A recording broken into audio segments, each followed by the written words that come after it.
ஒரு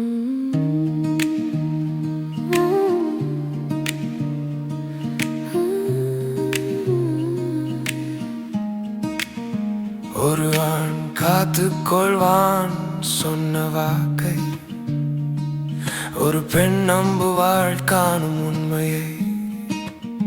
கை கோர்த்து நின்று இருளை எதிர்கொள்ள நம்பிக்கையே அவர்களை இணைக்கும் பாலம்.